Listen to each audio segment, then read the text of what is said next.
Olá, está começando mais um FloripaCast, o podcast aqui da Câmara Municipal de Florianópolis, e a nossa convidada de hoje é a doutora Isis Toledo, que é endocrinologista e metabologista, e a gente vai falar hoje sobre alimentação no inverno. Doutora, muito obrigada pela sua presença aqui com a gente hoje. Obrigada pelo convite. Doutora, a gente vai tocar um pouquinho nesse assunto porque a gente está nessa estação do ano que dá vontade de comer chocolate, hambúrguer, sopa, tudo churrasco. Acho que eu queria que a gente falasse um pouquinho, né, sobre a alimentação, o que muda durante as estações do ano, né? Claro, também dar dicas de alimentação saudável. A gente estava falando aqui nos bastidores, a gente tem que ser saudável durante todas as estações, não somente no inverno. Mas no inverno a gente também tem algo a mais, né? A gente não que seja algo a mais.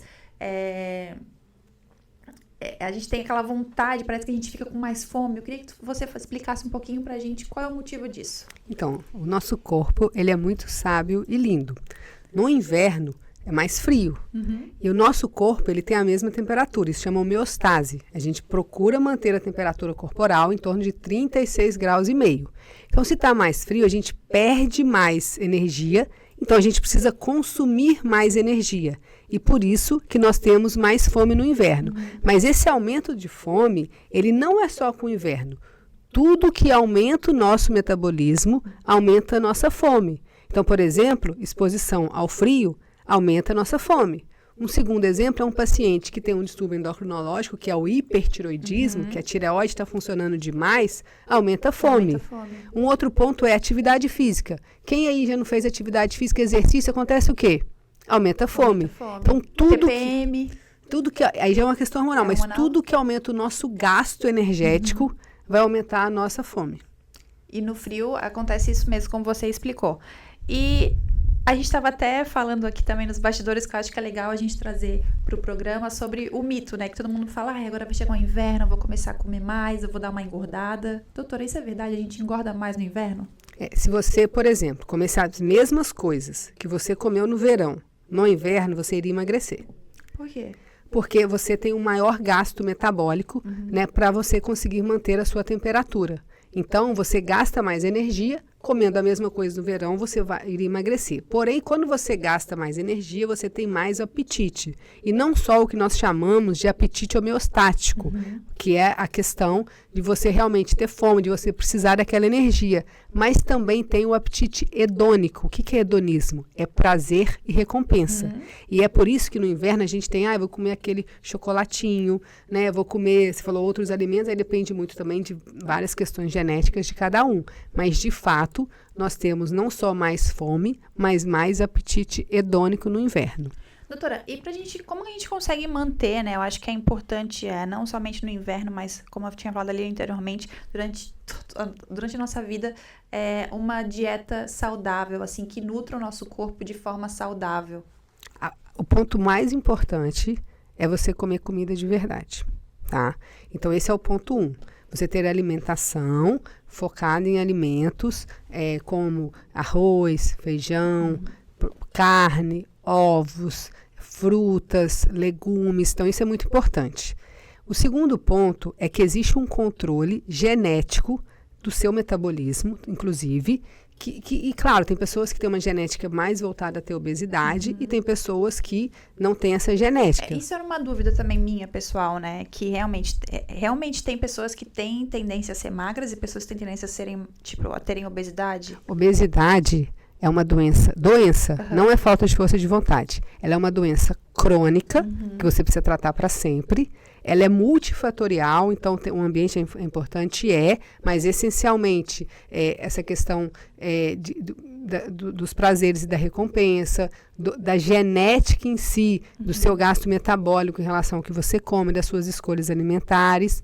Então, ela é uma doença crônica, multifatorial, e ela é uma doença recidivante. O que é uma doença recidivante? Você trata ela. Por exemplo, você está com 100 quilos, fez um tratamento, chegou aos 80. Se você parou de tratar, ela volta para os 100. Ela volta. Então, ela não estabiliza ali. Não, existe um conceito chamado set point metabólico, que é o maior peso que você já teve na vida, exceto na gestação. O seu hipotálamo, que coordena fome e apetite, ele utiliza aquele maior peso da vida como seu set point metabólico. Eu falo que é a teoria do elástico. Quando você baixa o seu peso, chega num peso mais baixo, O seu corpo, se você para de fazer aquele esforço para chegar no peso mais baixo, ele volta, né? Então, a gente chama a teoria do elástico e tem um conceito que nós chamamos, que é o seguinte: cada quilo perdido aumenta a sua fome em 100 calorias. Sério? Isso. Então, Nossa. qual que é o momento mais importante do seu tratamento? É o momento que eu tô perdendo peso. Quando você está mais magro, porque você vai ter mais fome. E o que as pessoas fazem? Elas comem mais. Elas têm mais fome, elas param o tratamento e voltam a engordar. Ah, então é como você falou, é crônico mesmo, né? É uma coisa que a gente tem que as pessoas que têm essa tendência têm que lidar. Então a gente não é, então é errado a gente falar, é gordo porque não se esforça, a pessoa tá. Isso é o maior preconceito. Hoje a gente tem que entrar com tanto de informação que temos. A gente tem que tratar a obesidade com respeito. E tratar a obesidade com respeito é entender que o paciente portador de obesidade, ele tem uma doença que merece ser tratada. Como? De forma multifatorial. Um estilo de vida, tentar criar um ambiente menos obesogênico, né, com menos opções, fazer uma atividade física, tomar a medicação correta para o padrão alimentar de forma contínua e ter um acompanhamento estruturado por uma equipe multidisciplinar. Então não é errado a gente falar, quando a gente vê, né, é muito comum, porque fulano comeu um chocolate e não engorda. Eu tomei água e engordei 5 quilos. Acontece. Esse é o conceito. É um preconceito a gente achar que a pessoa portadora de obesidade, ela é preguiçosa. Ela pode ter menos energia, mas também tem um gene para isso. Ao mesmo tempo, não é só a medicação ou a gente não justifica a obesidade por isso. O que essa pessoa precisa é de um tratamento melhor. Ela precisa estar inserida num tratamento adequado. Então ele é multifatorial, né? Tanto tem que ser mental, na cabeça, físico, de todas as formas. Estilo de vida. Exatamente. O mais importante é procurar um endocrinologista que vai identificar nesse paciente. E portador de obesidade não é só aquela pessoa que você olha que tem obesidade grau 3, não. É quem tem mais gordura no corpo, é quem tem uma circunferência abdominal aumentada ou que tem um IMC acima de 30, que seria o peso sobre a altura ao quadrado. Essa pessoa precisa de um endocrinologista para identificar o padrão de alimentação e o melhor tratamento. Precisa de um nutricionista para fazer um cálculo de uma dieta hipocalórica adaptado à realidade, que ele não sinta tanta fome, que melhore que diminua, né, a questão do prazer e da recompensa. E precisa de um exercício que ele goste de fazer de forma regular. O exercício ele é extremamente importante, né? Eu acho que em qualquer fase da vida e para qualquer tipo de corpo. O exercício ele é fundamental para evitar doenças cardiovasculares e principalmente para a manutenção do peso. Agora, para o emagrecimento em si, a gente precisa saber prescrever adequadamente. Porque se um paciente... Cada pessoa é específica, não é uma fórmula universal de emagrecimento. O paciente, para ele não ser sedentário, ele precisa fazer pelo menos 150 minutos de atividade física por semana. Porém, se na fase inicial do tratamento do peso, o paciente ele faz muita atividade física e ele come muito pouco, aquilo não é bom para ele. Então, a gente vai focar primeiro na dieta, para depois utilizar a atividade física. Imagina, 15 quilos a menos, carregando menos 3 pacotes de 5 quilos de arroz, ele vai otimizar a atividade física dele para sustentar aquele peso perdido. Doutora, uma curiosidade, e jejum? O que o jejum tem? Porque tem gente que diz que faz muito bem, que limpa o corpo, tem gente que não faz tão bem, que a gente tem que comer todos os nutrientes, essas calorias necessárias, né, conforme o nosso peso. Essa é uma pergunta super interessante, né? Não é polêmica. O que acontece? No Congresso Americano de Diabetes, que teve agora, chamado ADA, que é um congresso super importante, que foi em Orlando, teve uma apresentadora chamada doutora Krista. Ela é a maior pesquisadora do tema. Porque assim, a gente estava conversando antes. Paper disso, artigo disso, tem de tudo. Tem de tudo. Se você tem um viés de informação e busca um artigo específico, você vai cair numa armadilha de buscar aquilo que você está procurando. Claro. A doutora Krista, ela é uma especialista que mais publica sobre o tema.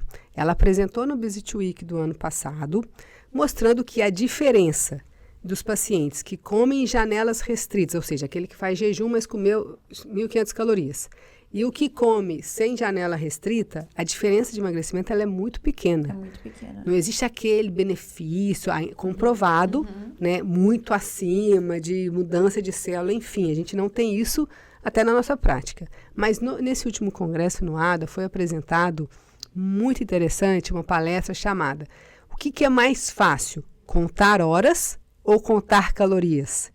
Porque muitas das vezes você não consegue que seu paciente conte as calorias, porque ele não sabe, porque ele não tem tempo, porque é mais difícil, né, mais complexo. Então, quando foram avaliados pacientes que eles vão aderir, né, a aderência ao tratamento ela é muito importante, que contaram horas ou que contaram calorias, os pacientes que contaram horas tiveram maior aderência ao tratamento. Isso é muito interessante. A partir disso, eu comecei a utilizar na minha prática clínica e entender o paciente que ia ter maior familiaridade com esse perfil de alimentação, mas não por uma vantagem mágica do jejum. Ah, então não faz mal, tipo assim, fazer jejum também. Também não faz mal ou não faz bem? Ele tá igual. Em dietas normocalóricas, né, considerando, na verdade, assim, quando a gente compara o mesmo padrão de dieta, a diferença ela é muito pequena. O que importa no processo de emagrecimento, né, essencialmente, a gente precisa ter um déficit calórico. A gente precisa, ao longo do dia, gastar mais energia do que a gente consome. E quem tá, quem tá dentro desse padrão de estar com peso normal, com tudo tranquilo, tudo normal, sem pré-diabetes, não, pré-obesidade ou com obesidade, e se fizer jejum, tá tudo bem também? Então, essa pessoa que ela tem o peso normal, ela tem um desafio, qual que é? Manter o peso normal. Manter o peso normal. Então, esse peso normal, ele precisa ser mantido e, para isso, ele precisa de estratégias individuais, né? Então, uma pessoa que está com peso normal, que quer ter mais saúde, o que eu sugiro? Que ele faça de 150 a 300 minutos de atividade física por semana, que ele tenha uma dieta variada, mas principalmente de comidas, no caso, sem ser industrializadas. Né? Os ultraprocessados é o pior dos mundos.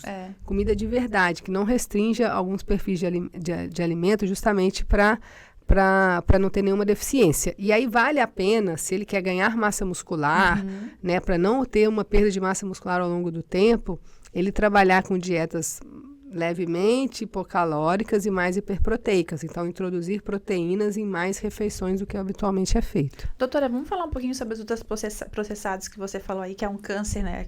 Meu Deus. Teve uma palestra só sobre isso. Exato. Tu passa no corredor do supermercado e tá ali, né? O câncer para você pegar na tua mão e comer. Que é aquelas batatinhas, que é bolacha recheada, essas coisas. Vamos falar um pouquinho do perigo também desses alimentos e da facilidade, né, também pelo preço e da praticidade que os outros processados têm, né, no dia a dia, que às vezes a gente sai, eu não comi nada, vou levar uma bolachinha para eu comer no café da tarde, vou fazer isso e a gente não sabe o quão mal a gente está fazendo pro nosso isso organismo. Tem que ser uma medida de saúde pública, isso tem que ser. O ultraprocessado foi apresentado, né, na palestra de abertura do Congresso Internacional de Obesidade que teve agora em São Paulo. Ele é o novo cigarro. Se eu puder falar uma palavra, é isso. Né? Comer ultraprocessado, expor as nossas crianças, as nossas pessoas a ultraprocessado é o novo tabagismo. Faz muito mal. Eu li já alguns artigos, né, sobre, eu tento manter uma dieta, tento não comer algumas coisas, às vezes acabo pecando, assim, fico com peso na consciência, depois eu volto, depois eu acabo voltando também, né, e também porque até alguns são viciantes, né, como tu falou, é o novo cigarro, né, é o novo tabagismo, o açúcar também. O açúcar vicia realmente? Nós não podemos falar que algo vital, ele vicia. Tá? Então, assim, por exemplo, você consegue viver sem fumar, mas você não pode viver sem comer. Então, esse conceito é muito interessante. É claro que quando você ingere o açúcar, aí voltando na questão do inverno, você está liberando serotonina, né? A questão do chocolate.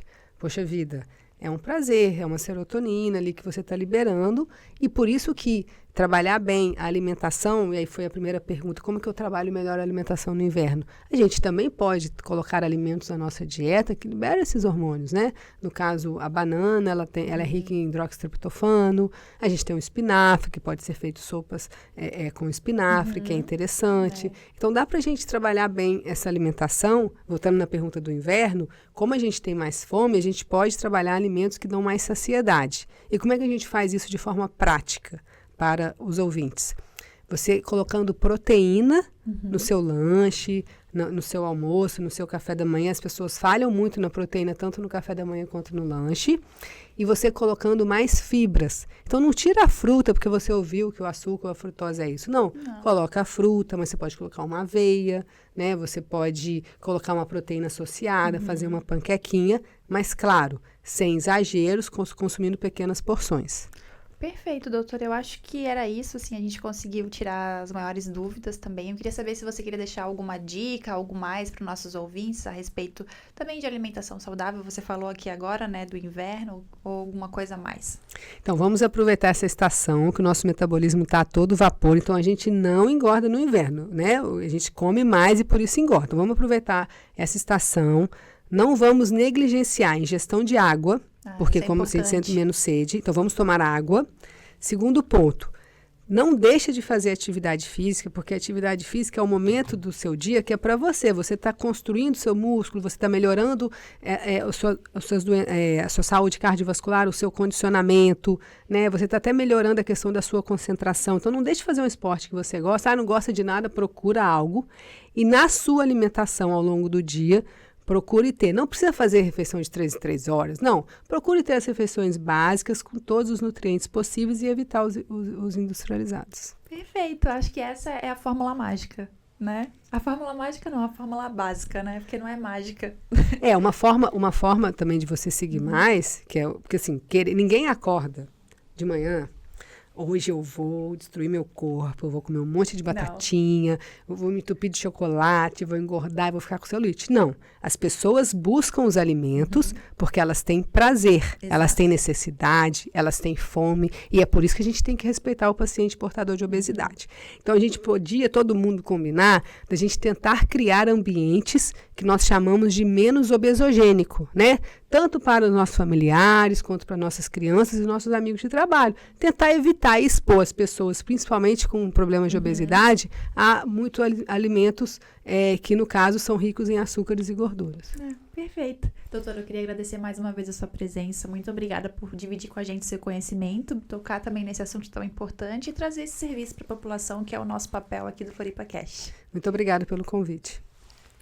Um beijo, o FloripaCast fica por aqui e até mais.